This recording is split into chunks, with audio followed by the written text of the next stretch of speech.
Egypt has dispatched its 30th aid convoy under the Zad al-Izza Provision of Honor from Egypt to Gaza initiative from Rafah to Gaza via Kirma Abu Salim border crossing. The 30th Zad al-Izza aid convoy carried essential food, flour, baby milk, tents and cooking supplies to help amid worsening conditions and food shortages in Gaza. The convoy continues Egypt's humanitarian support for Palestinians. Israel still restricts truck entries, allowing only 3 fuel trucks every 10 days and conducting strict inspections that often turn trucks back.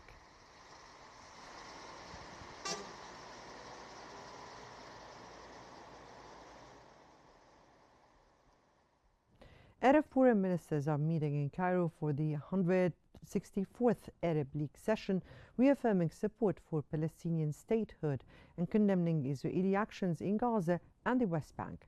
Jordan and the United Arab Emirates stressed the urgency of a two-state solution, while Arab League chief Ahmed Abul-Gheit criticized the U.S. for denying visas to Palestinian delegates. The meeting also addressed regional crises in Sudan, Syria, Yemen and Libya, with calls for stronger Arab coordination on security and humanitarian aid.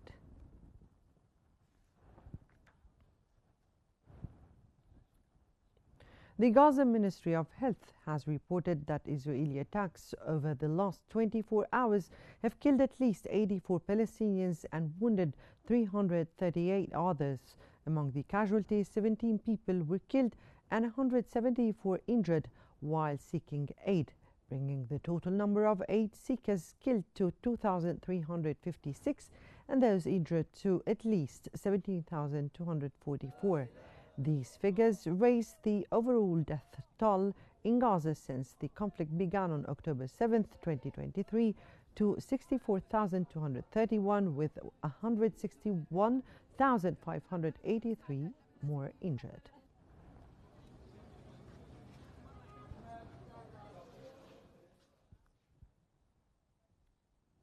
Gaza's health ministry has reported that at least 370 Palestinians, including 131 children, have died from starvation since the conflict with Israel began in October 2023.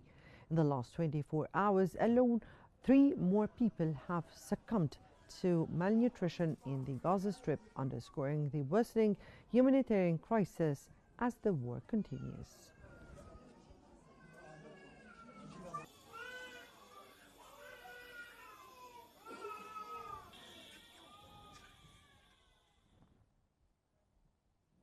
Plumes of smoke rose over Gaza as Israel escalated its military operations.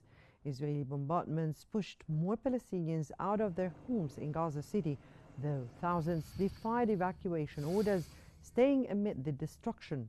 Gaza health authorities reported at least 28 deaths on Thursday, mostly in Gaza City, where Israeli forces have advanced into outer suburbs nearing the city center.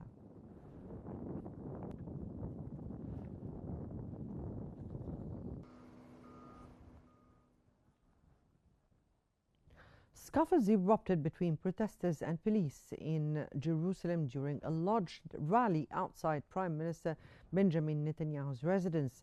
The protesters demanded action amid growing public frustration. Earlier in the day, many marched near the Knesset, hoping to have their voices heard by the government. Netanyahu condemned the demonstrators in a recorded statement, calling them a fascist militia and accusing them of threatening him and his family. Protesters also climbed the roof of Israeli National Library, displaying a banner that read, "You have abandoned and also killed."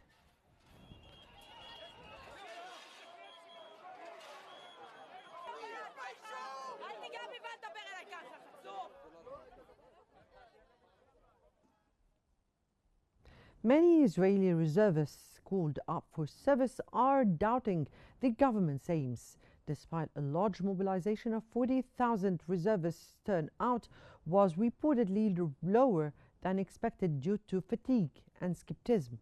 Over 350 reservists have refused orders to serve in Gaza, demanding a hostage release before returning to duty. Some accuse Prime Minister Netanyahu's government of prolonging the war to hold onto power.